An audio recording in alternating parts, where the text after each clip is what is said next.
So there's 1 minute to go before we start. All of the authors are here. I'm just checking the list. Yep, all of the authors are here. Ellen, Ahmed, Gaudi, and Sinmo. So we've a packed schedule for this session with 4 papers. So in and around 15 minutes of paper. The 7-odd-minute presentations will be played by the host. Ellen is here, so if I could ask our host to play the first presentation, please, and we'll start immediately.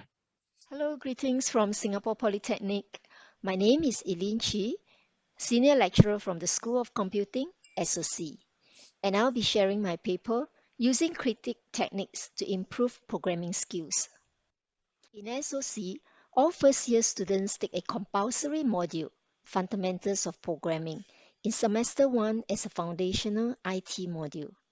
The skills and knowledge learned serve as building blocks for advanced programming modules to train them to be Infocom professionals in areas such as software and applications, cybersecurity, AI and data science analytics to meet the demand of the IT industry. Students taking programming modules for the first time often spend much time learning the programming concepts, syntax, and writing codes to solve given problems. Typically, the lecturers review the exercises of the students and will use 1 or 2 solutions to explain how concepts and programming constructs are applied. It has been observed that some students struggled to develop the basic algorithm, and those who have completed the class exercise may not be aware of the better solutions available that could have been developed by their classmates. The unfortunate thing is that students will miss out valuable opportunities to explore possible better solutions. This gap in the learning experience has led the tutor, that's myself, to explore how group and peer critic techniques can be effectively employed as a form of formative assessment in CDIO context to enhance students' learning on programming, and also concurrently to develop students' attitude and skills to be competent and reliable IT professionals. Due to the pandemic, all classes were on home-based learning, HBL, at the start of the 2020 new academic year. Although critic is widely used in the arts and design schools, this technique was piloted to explore the effectiveness of enhancing students' learning in programming. I wanted to explore critic techniques to provide students opportunities to develop different skill sets besides programming. Moreover, it promotes peer learning and opportunities for students to reflect critically of alternate solutions. The study consisted of 3 classes of Year 1 students, a total of 62 students from 3 diplomas. Classes were held twice a week, lasting 3 hours each, and synchronous lessons were conducted using Microsoft Teams. For each lesson, all students attend the online synchronous lecture together in a virtual classroom. They were divided into fixed groups of 4 to 5. After each lecture, students will go to their respective online breakout rooms to do their exercises. I would then navigate from room to room virtually to assist and to check on the students' progress. Once the group has completed almost half the exercises, I will then initiate the critique session. To start the critique, I would select questions for the group. Students within each group would take turns to present their solutions among themselves. I will start with easy questions and demonstrate how to give constructive feedback, with much emphasis on getting the students to be open in accepting feedback, both positive and negative, and to be confident in speaking up. Guidance will also be given to those who are slow or a bit shy. This is to provide an integrated learning environment as they learn to articulate their viewpoints. Once the group has gained traction to the critique process, I would then exit from the group and the students will continue to do their own peer-to-peer critique. I will move on to another group and repeat the same process until every group was facilitated. At the end of the study, 2 surveys were done, one at the module level only with these 3 classes, and the other one is at the campus level for all courses across the Polytechnic. Results were encouraging. 98.3% agreed that it was useful towards learning, and it was observed that students with programming background contributed and shared programming knowledge. 93.3% agreed that they were more confident to show their solution to others, and it was observed that confidence of the students will develop over time. 91.7% agreed that they learned from peers, and students were observed that they have spoke and shared more openly in most of the breakout rooms. Encouraging qualitative feedback were also received. More feedback on this slide as well. The feedback was encouraging, suggested that critic techniques were mostly useful in students' learning in programming, which alongside also developed their skills and attitude as infocom students. Technology played a part to offer a conducive environment, creating non-threatening rooms for students to engage in critique. However, the downside was occasional internet connection, which interrupted the students' discussion. Moving on, this study can be expanded to include critics from industry, professionals, or even to promote this technique to other modules and to design more detailed evaluation tools to measure its effectiveness. Additional resources is needed to upskill competencies of teaching faculty, such as organizing community of practice, feedback, sharing sessions among teaching teams to learn from each other, or even build individual staff capability through peer observation among the teaching team to learn from each other.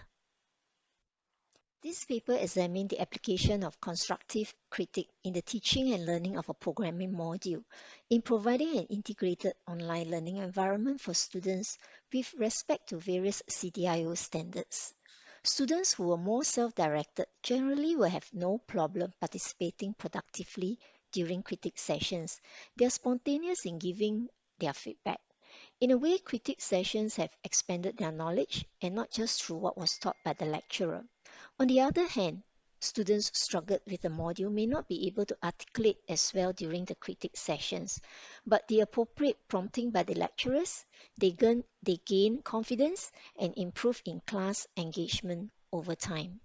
Moving forward will be to initiate further exploration to effectively implement the critique techniques for other classes or perhaps even modules in Singapore Polytechnic.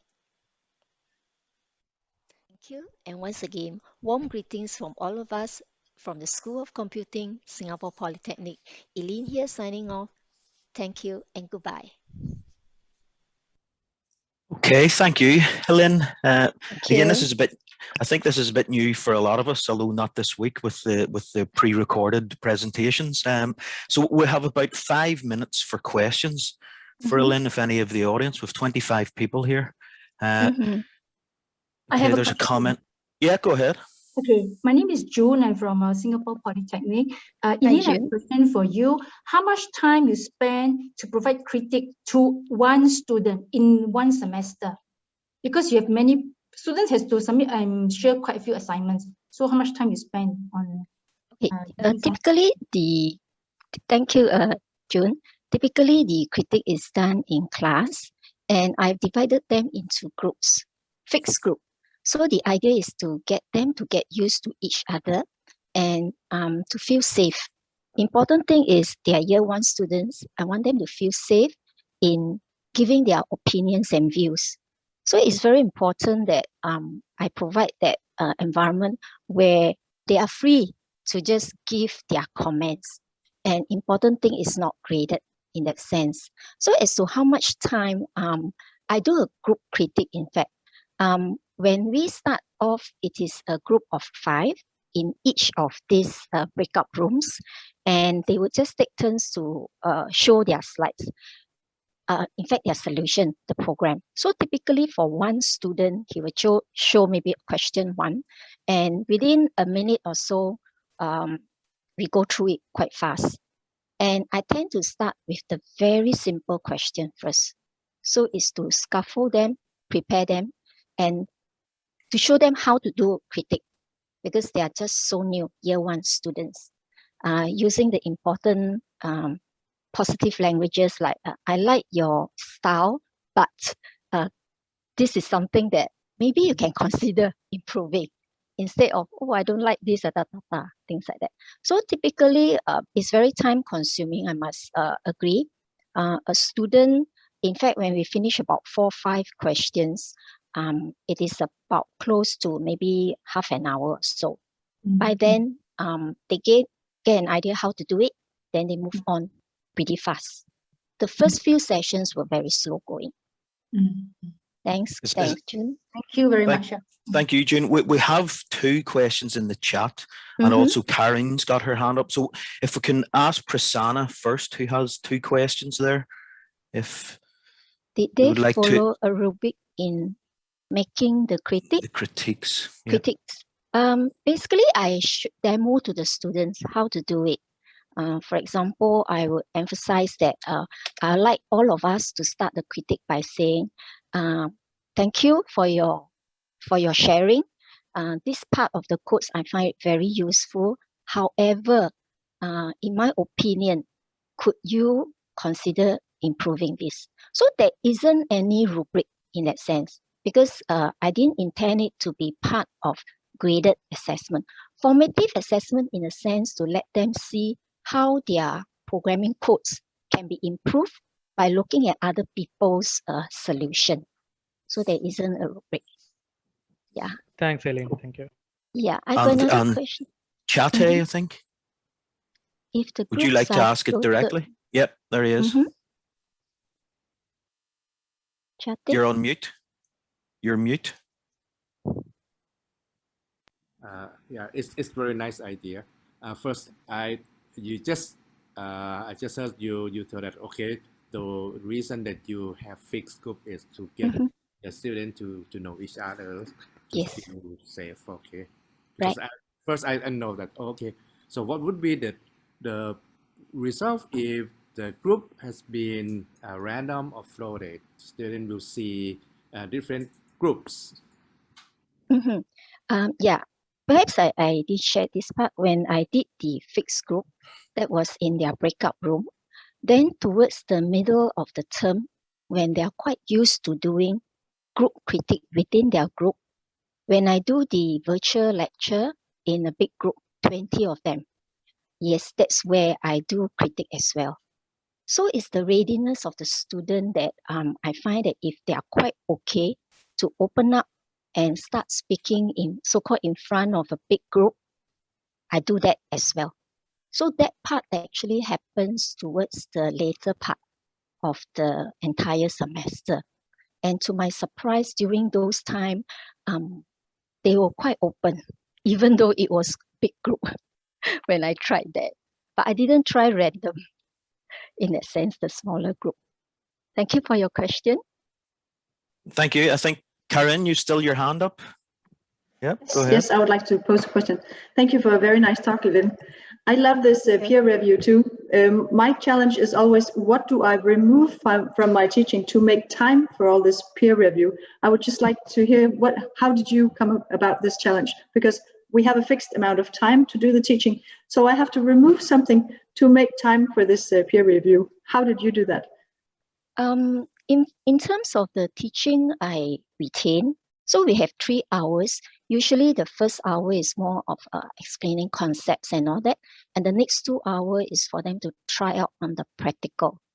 And in the past, during the practical, what I did was I pick random students' solution and show and ask, is there any question? Typically very quiet. No one will respond. Then I would show my question, my answer, sorry. So I will show 1 or 2 students and then my solution. Then I find that it's so mechanical. Each time I go through that and I'm just wondering how much do they actually understood. So I change my approach.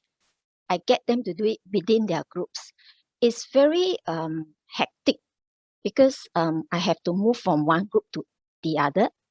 And the good thing is the quiet ones in this using of online platform, they begin to speak up. That was to my surprise. That was really good. And they were very forthcoming in asking questions through the chat. And that was also something very good. Thank you. Thank you. Thank you. I'll copy this. Try it out. Yes. Okay, thank you, Helen. Thanks, Karen. Thanks for the other questions, guys. Really helpful. We'll move straight on to the next presentation. This one's from Ahmed Butt and Petros Segas from Nottingham Trent in the UK. So if the host could please put up that presentation. Integrated CAD and reverse engineering to enhance the conception and design. That's it, thanks.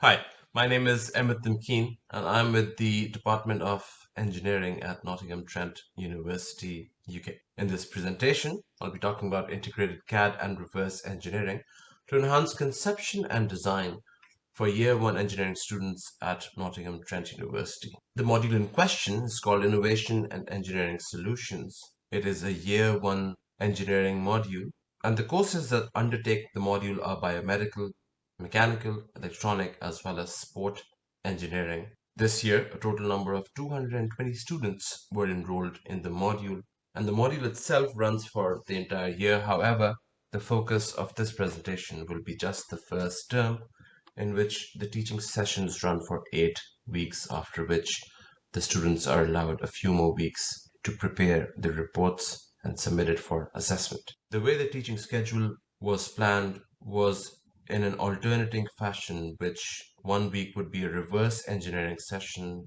followed by CAD modeling in the following week, and this would go on for 8 weeks, which would equate to 4 weeks of reverse engineering and 4 weeks of CAD modeling. The aim of this presentation is twofold. Firstly, to inform the CDIO community of the continuous development of the engineering modules at the Nottingham Trent University in compliance with the CDIO framework. And secondly, how this continuous development has been used to the benefit of the Year 1 engineering students at NTU. Let's have a quick recap of what has been previously reported about innovation and engineering solutions in a previous CDIO conference. In the first term of this module, all Year 1 engineering students undertake a reverse engineering project in which they are handed an engineered device which could range from a monitor, a keyboard, a printer, a weighing scale, etc. Once the students are handed these engineered devices, they have 4 main tasks that they're supposed to do over 4 weeks. Firstly, to propose how to deconstruct the device. Once they have deconstructed it, they photograph it and document it as shown in figure 1. And once that's done, they set up a bill of materials, which is shown in table 3. The bill of materials must also include a functional analysis of all the components within the device, as well as to propose improvements in terms of material efficiency, sustainability, and cost. As this is a group assessment, groups of 5 to 6 students are formed before the project is undertaken. This year, CAD modeling was introduced along with the reverse engineering project to ensure NTU Year 1 students familiarize themselves with CAD modeling as soon as they start their engineering degrees. The CAD modeling sessions were run in a blended environment in which their students received help on site as well as online. The choice of CAD modeling software is Autodesk Fusion 360. In the on-site sessions, the students go through the tutorials, which are a provision of Autodesk called the Microdrone Design with Fusion 360. These tutorials show students a range of techniques in Fusion 360, such as extrusions, revolves, lofts, animations, drawings, and so on and so forth. In addition to the microdrone design, the students were also provided practice videos so that they could practice this at home or online. In these practice videos, a multitude of creations were designed, such as a Lego block, a simplified 4-stroke cylinder engine, a paperclip, and even a simplified marine propeller. Throughout the practice videos, students go through additional features such as mirroring, creating patterns, fit point splines, as well as basics of surface modeling. Along with these CAD modeling sessions, the reverse engineering sessions were undertaken by the students as they've been previously reported. However, the two areas were merged during the reverse engineering project. The way this was done is when the students were given the device for deconstruction, after they had deconstructed it, during the documentation of the bill of materials and functional analysis, the students were asked to measure each of the components. Using these dimensions, the students were asked to produce an assembled model of the product given to them. To simplify the CAD modeling as well as to ensure necessary help could be given to them, the devices given to the students were standardized. This year, only 3 devices were used. A miniaturized air compressor were used for mechanical and sport engineering students.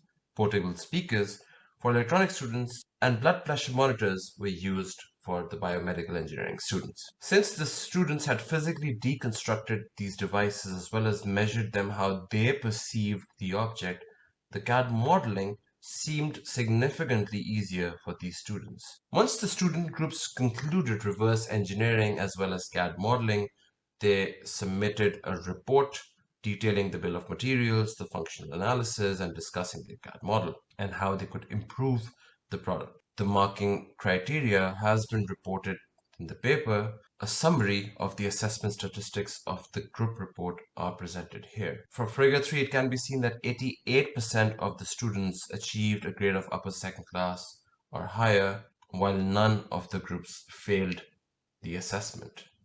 Looking at criteria number 8, which is the CAD modeling introduced this year within the module, you can also see that most students performed extremely well, which demonstrates that within 8 weeks, significant CAD modeling was undertaken at a very high quality. A few examples of the student outputs have been presented here. On the left, you can see the mini air compressors that were produced. In the center, the portable speakers, while on the right, the blood pressure monitors for biomedical engineering students can be seen. It is of note here that these student outputs are within the first 8 weeks of joining engineering at NTU, and the high quality of the CAD models produced reiterate that design and conception is greatly enhanced if the students have a physical prototype to work with, such as in the case of this module and the reverse engineering project. Due to the standardization of the devices given to the students, this is an extremely cost-efficient way of running this module as well as the project. Moreover, these devices can be reassembled and reused again or alternated over years. Because the students get to engage with the physical prototype as well as CAD model it, measure it themselves, it is an extremely fun and engaging social learning experience for the students. The standardized devices also allow for blended learning, such as in a circumstance where the students are online, they can be given videos of the deconstruction as well as the measurements. As the devices are standardized, their measurements and their reconstruction videos can be captured beforehand and released to the students. There were some issues, of course, such as a lack of access to Fusion 360 at home for the students. However, an effort was made to provide virtual PCs to students where possible. In conclusion, excellent design outputs were seen through this project. An area of focus would be the report writing skills of Year 1 engineering students. Overall, the project as well as the module was extremely well received. One recommendation here would be allowing the students to redesign as well as manufacture some of these components to optimize them in the second term of this module. The way this can be undertaken has been presented in the paper. We hope this presentation was insightful and informs the CDIO community of the continuous development of engineering modules at NTU. Moreover, we hope that this presentation also provides the CDIO community with some cool new ideas of engineering education in the new norm. Thank you. Thank you, Ahmed. Okay, we'll open the floor. Is anybody any questions on this paper? Yep, here's Prasanna. Would you like to ask that question directly? Just turn on your mic and yep, there you go. Yeah, I'll go. Thank you. Well, it's wonderful, very attractive piece of work.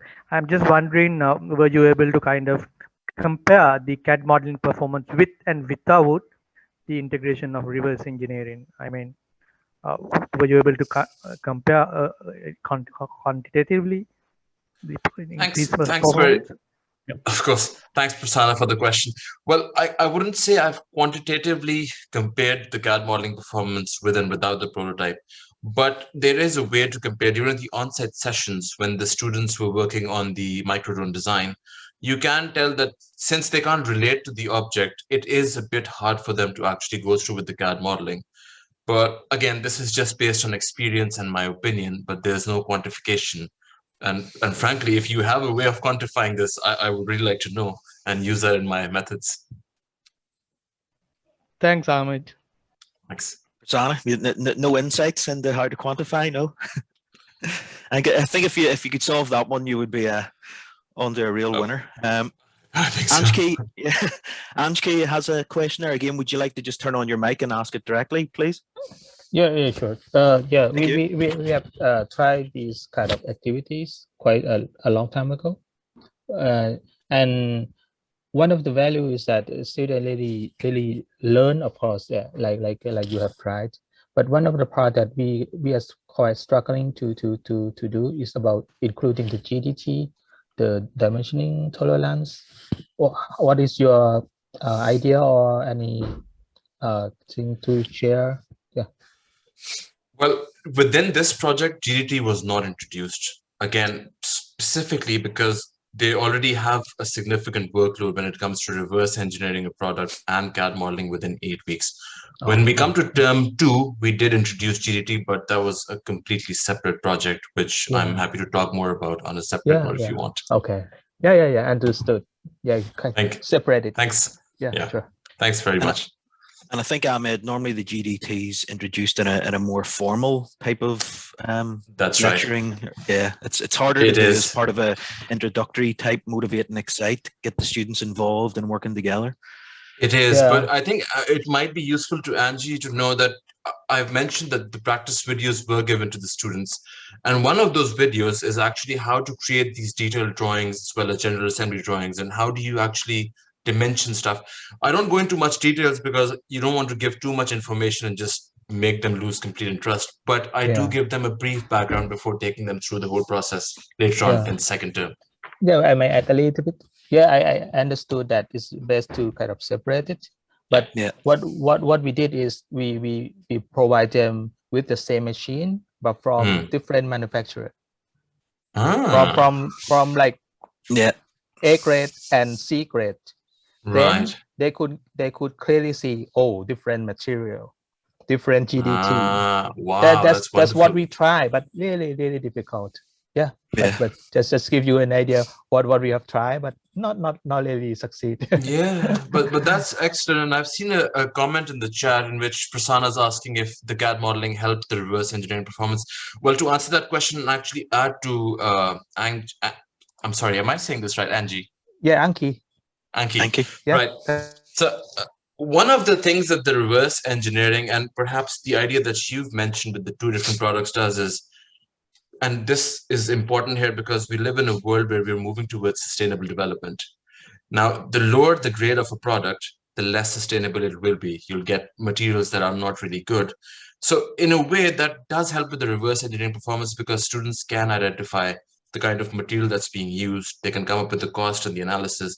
And the proposed functional analysis they work on, actually, most of it is focused on the fact that, listen, we can use different materials which are more sustainable as opposed to whatever cheap grade material has been used here. Okay. I think we've just about hit the limit on time there. So again, Ahmed, thanks very much. And thanks very much to the audience for those really insightful questions, really probing. I know that anybody that's involved in these introductory courses and trying to implement CDIO Standard 4, I did it, was one of my first jobs 15 years ago. It's a tremendous challenge. So and there's always lots of questions, specifically around the resources and the approach. So thanks very much, everybody, for getting involved in that. Thanks, Charlie. Thanks Anki, Ahmed, and thanks, again. Prasanna. Anki, and Prasanna. So we'll move on to our third paper then, from Gaudi As Bjornson, who's here. So if the host could please set up that presentation, Improving Students' Engagement with Active Learning and Engineering Optimization Lectures. There it is. Thank you. Welcome to this presentation entitled Improving Students' Engagement with Active Learning in Engineering Optimization Lectures. My name is Gaudi Aspersson, and I'm from Chalmers University of Technology. To give you some overview of the course that we have applied our active learning activities. So the course is entitled Engineering Design and Optimization. And it's a 7.5 credit course which runs over 9 weeks with approximately 30 to 50 students. Most of the students are from product development, but we have students from applied mechanics, automotives, and material science as well. And our aim is to introduce the concept of design optimization, how to utilize that in different aspects of product development. So not only the general concept of product development, but engineering design, for example, embodiment of design, solid mechanics, material selection, and all in all, how we apply optimization algorithms and frameworks to create products. So the approach that we have utilized in this work is the action research methodology. So it's been an iterative process. We have introduced a change in the system, meaning the active learning activities, and then we reflected on how that has improved our pedagogical issues that we're trying to solve. So it's a combination of theory and practice with a big focus on the reflective part between each iteration. So the evaluation of the methods has been done in the course survey. So the course survey is aimed to get in a perspective of the course as a whole. But we added some questions regarding the implementation of the active learning activities. And these are, of course, conducted at the end of the course to get a more holistic perspective of their experience, not after each individual instances. So they are analyzed to get indicative trends about the students' perspective of the activities and how they perceive the course, not to get an absolute value. So the methods that we applied, and when we started looking into literature, there are three aspects that we need to consider. The first one is the learning environment, then it's the interactive activities and the feedback. So learning environment, meaning that they have a comfortable learning environment, they are willing to share their thoughts and comments on the topic at hand. And the interactive activities are kind of the media for this communication. And of course, the feedback is essential, especially if we have questions specific for the topic, then they get feedback if they're right or wrong. So the activities that we introduced, they're aimed to stop up the information flow that we have in the course and allowing the students to reflect and reformulate the information on their own and together with another learner. So the first two methods that are essential is the think, pair, share or think, pair, square, also called think, pair, share, square. And that just depends on how much interaction that you're allowing, if it's between 2 students or 3 students or 4 students. These enable the communication between the students, and then it's the topic at hand or the media of the information. Now going over to implementation. So I'm responsible for 9 out of 16 lectures within this course, and these are the lectures that are focusing on different aspects of optimization, both from a practical point of view, but also from a theoretical point of view. So there's a lot of mathematics involved. One of the key aspects that we need to state in our initial lecture is the communication channels that we enable during the course, the communication between the lecturers or the TAs and the students. One of the key aspects that we need to consider when designing those activities is the allocation of time during lectures. Usually in the course we have contentful 2-hour lectures on different batches. So we need to allocate time and look at the course material of what teaching material is essential and what is good to have. The preparation of each activity is either all online and offline, depends on the setup of the activity. And for the online activities, we have experimented with Mentimeter and Socrative. Those are available tools and apps that are especially designed for course interaction for the students. And then finally, we have a direct feedback to the students. And with tools such as Mentimeter and Socrative, we get that kind of incorporated direct feedback to the students. They answer the question on the app, and then they get direct feedback either on their phone or on the board. So in the course evaluation, we need to look at the trends that we are seeing between different years. So most of the content has been basically identical except for the active learning activities in the lecture. And what we were quite happy to see is that the increase in the appreciation for the teaching and the course structure. Also for the course literature, because since we needed to since we need to allocate time for the activities, we need to be quite specific where they could find the information in the textbook instead. So all these 3 aspects improved significantly. We were quite happy with that trend. And when we looked at the evaluation of the different activities, we also see that they were generally accepted by the students and appreciated by students. And all of them had, well, above 3 score between 1 to 5. And one of the highest, the highest one was the think per share, of course, where they actually did some activities. And then there's kind of a gradual move from active activities that they participate themselves to a little bit passive one, the calculations on slides, where they are not that activated in the course, unfortunately. So the conclusions, the different learning activities, they worked well from my perspective. They were interesting to set up and well, conduct. The students appeared to be more engaged and interactive during lectures. You could see more students were kind of keen on answering questions, as well as the participation during this anonymous surveys as well, multiple choice question, for example. More students passed the course examination on the first try, and you could see a step change in how many of them applied optimization in the thesis work. I mean, the study was explorative with several different methods tested to see what worked and what didn't work. And I will definitely work with this, further develop this within this course. And it's going to be an integrated part of the course in the future. Thank you for your attention. Okay, thank you, Gauti. We have a question come in there on the chat from June.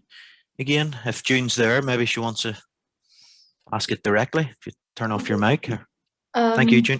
Yes, I'm June. And I saw in your slide that there's this minutes paper. So could you share with us what is that about? I think your second or third slide has that. Yeah, so minute papers are provided. So if they want to leave a question at the end of the lecture, so something that I didn't cover or didn't explain well enough, then you can write that down, and then I would go over it in the next lecture. Okay. The problem there is that the lecture that I have, it's relatively few students in the lecture, so it's about 20 to 30 students in the lecture.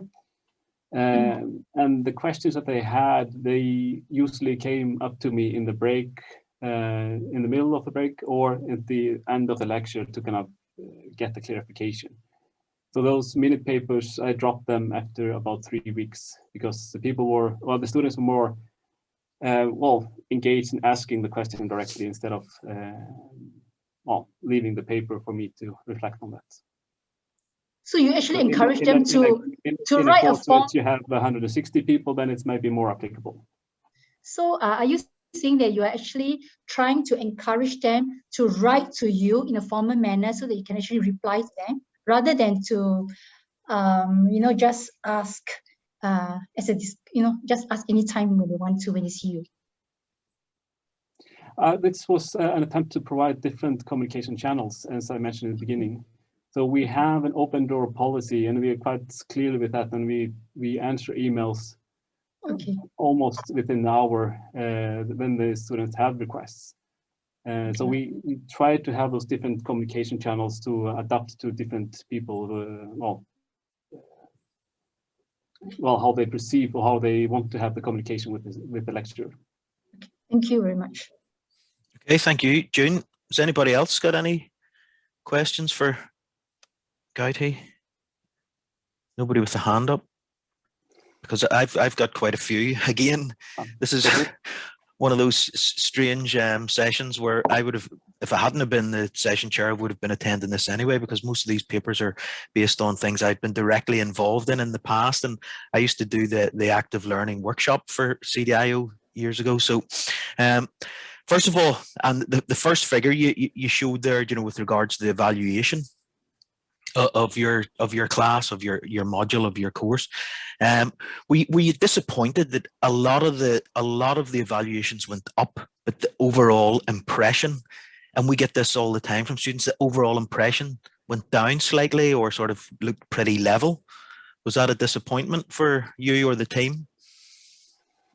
No, I mean, it's the drawback of doing it at the end of the course, because it's so much integrated within the course evaluation. And I think we get different problems if we do it after every session. And it's more depending on how they feel regarding, well, the day. But I think we wanted to get the relative comparison between the methods. Yeah. Did anything change between the assessment in 2018 and 2019? It all stayed roughly the same? Well, mostly the same. Yeah, a small change here and there in the lecture and the course structure, but that was the biggest change that we had in the course of that year. Okay, and another interesting thing for me was when you were evaluating the different active learning techniques, and the one that came out the best, were all of those techniques performed by the same lecturer? Was there a change, or was it the same person did them all? These were all implemented in my own lectures. So the 9 out of the 16 lectures, I tried to have those active learning activities twice or 3 times during the lectures. And one of the biggest challenges that I had was the allocation of time. As someone mentioned before, how to find time during a compact lecture. And it's something has to be dropped or be kind of streamlined. Yeah. Well, I must admit, well, we've always found, you know, when we do the active learning techniques, which the students like, just as you found, but when they're asked to evaluate things like workload, because they're challenged more, because they're made to get involved and engaged more, they tend to see that as them having to do more work, even though they're learning more, as we see. And even though the bit I liked about your assessments, and we've seen the same trends, is that there were less fails. That's the important thing. So, you know, there's definitely evidence of more students engaging and more students actively learning something, you know, more than they would have with the older or the other didactic techniques. So again, really interesting paper. Thanks very much. Is there any, just before we sign off, is anybody else anything they want to add or any other questions? No. Okay, thank you. Gaudi, we'll move on to our last paper then from Sin Mo. If the host could please upload that. Designing blended type integrated learning experience using core principles of learning. There it is. Thanks. Hello. In this paper, I will share how core principles of learning are used to design blended type integrated learning experiences for students studying chemical engineering in Singapore Polytechnic. This presentation covers the following topics. In the chemical engineering curriculum, students develop various skills and attitudes needed for the workplace via 2 main pathways as shown. The focus for this presentation is for a module in Year 1 Semester 2, or Stage B as shown on the first pathway. The skills covered in the integrated learning experience reported in this paper are teamwork and self-directed learning. In this module, students first go through a workshop on thinking and self-directed learning in week 1. They then work on various laboratory experiments in the following 3 weeks, where self-directed learning skills are integrated. Later they will transition to working on various chemical pilot plants. To prepare them for these planned work, we devote the next 3 weeks to equip them with the required process skills. The process skills that students need to develop are reading the piping and instrumentation diagram and line tracing. The 3-week activity is carried out using blended learning with lessons on reading piping and instrumentation diagram being conducted online. Students then practiced line tracing and hazard identification in face-to-face settings. Here are the 10 core principles of learning used in this work. They are based on the book on creative teaching by Dennis Sale. This slide shows a short summary of how 5 core principles of learning were applied in designing the integrated learning experience. We will not go through them here. For more details, please read the full paper. And here is the summary on how the other 5 core principles of learning are being applied. Subsequent slides provide examples of various learning activities that engage students in mastering the skills of reading the P&ID. The best way to extract maximum benefits in using the core principles of learning is to creatively combining them to be used simultaneously for obtain the synergistic effects. This will be highlighted in some of the examples. Let's start with the core principle that said new learning can be achieved by building on what students had already know. So here we first provide them with revisions of basic concepts that they had learned in the previous semester. To help the learning process, another core principle suggested that new topics be broken into smaller ones, to avoid overtaxing the human memory system.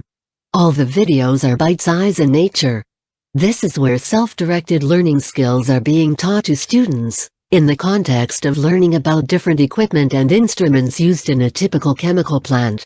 This is also where students need to use teamworking skills that they learned in the previous semester. For an activity that can take up to 3 hours to complete in a single sitting, we used the core principle that suggested the use of a range of methods to engage students.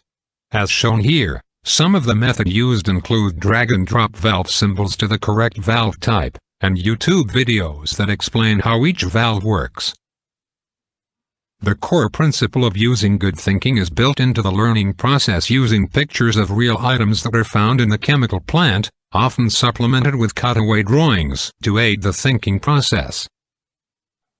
Students are engaged to apply what they learned to identify various equipment by using pictures of real chemical plants.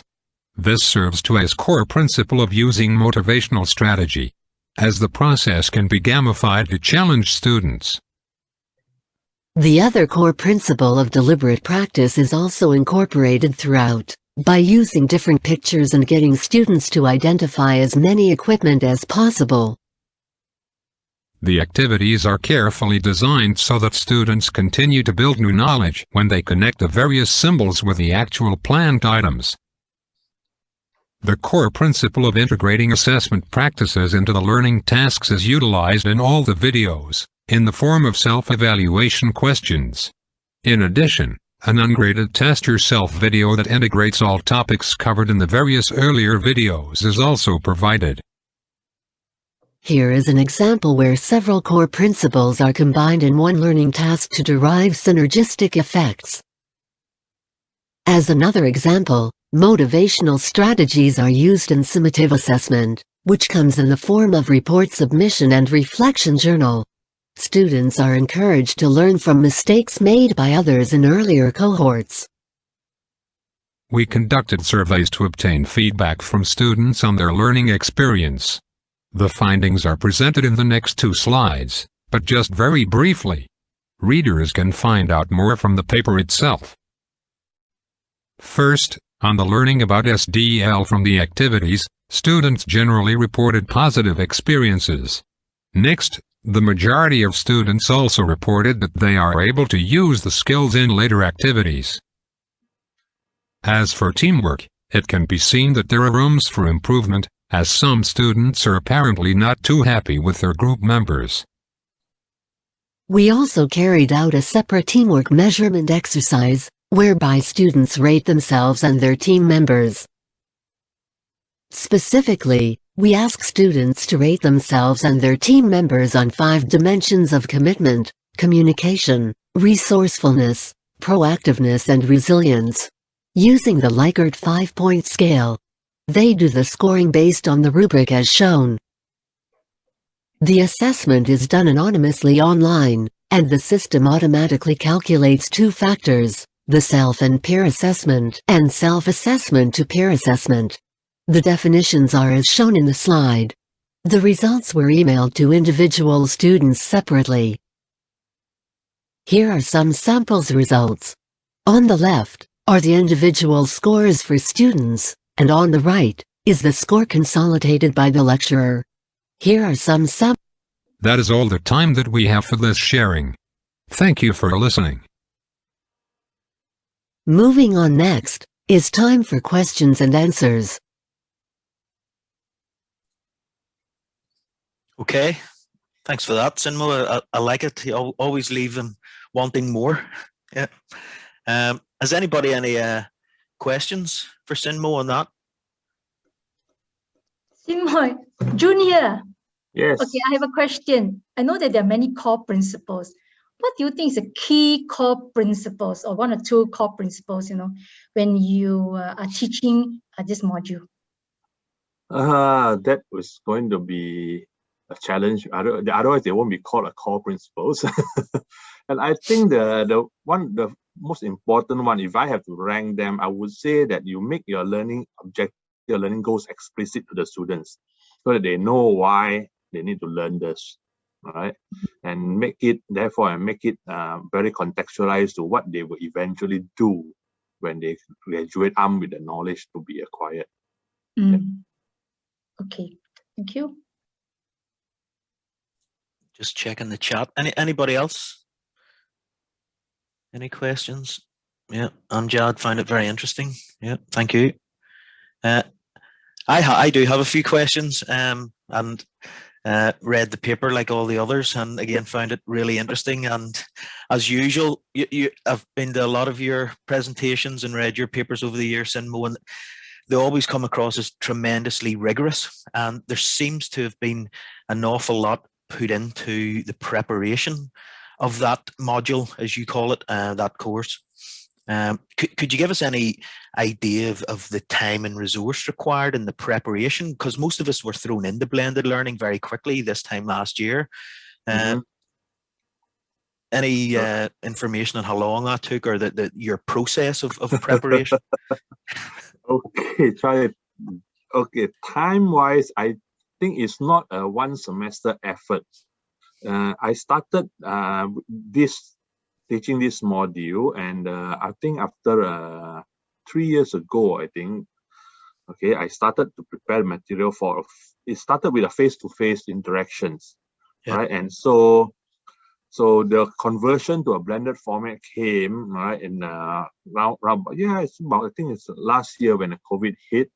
Right, so there are things that we need to move online, and there are things that we can't still do the online, because to really be good at doing what the real technicians or engineers do in the real world, you still need to be physically present. Yeah.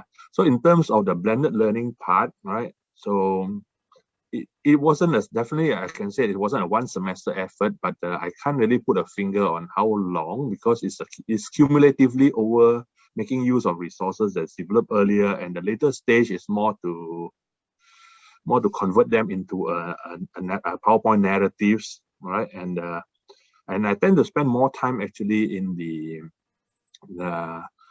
designing the activities to engage the students, rather than the PowerPoint per se. That in a way is the easy part, right? The sequencing takes a bit of a challenge, right? And yeah, one of the part that is, to me, is the most significant, if I may just add, is that it may not be obvious in the slide, but I make it a deliberate attempt to force the students to work in groups. That's why some of them are not so happy with the teamwork, because activities are designed in such a way that it cannot be humanly completed by one single person alone. So they are forced to do it, engage their team members, and from there they find that they're just not happy with some of them. Yeah, and you mentioned that some weren't happy. How did you deal with that, or is that automatically dealt with in your peer review? The SPA and the SAPA approach you applied?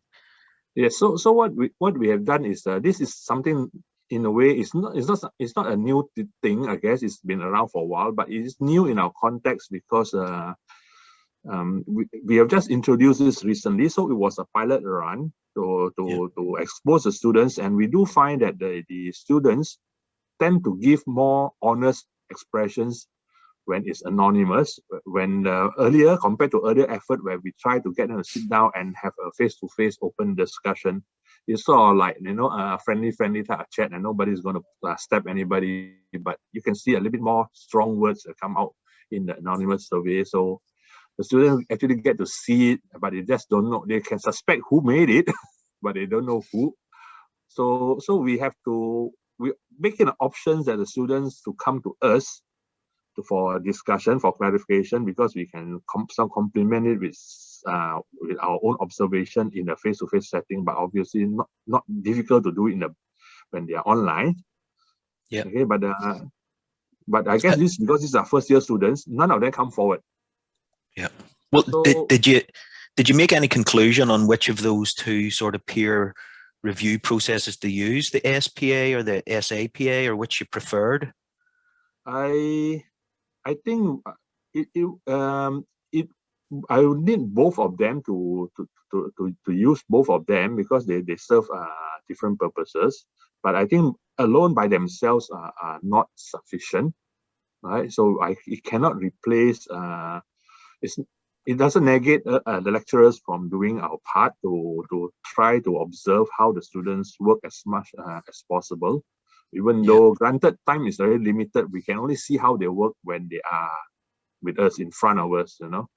And otherwise, short of that, is that to collect the evidence, but that is probably again a challenge of the time that we need to invest in this endeavor. So we're still trying to figure out how to make best use of this online teamwork measurement versus coupled with actual observation.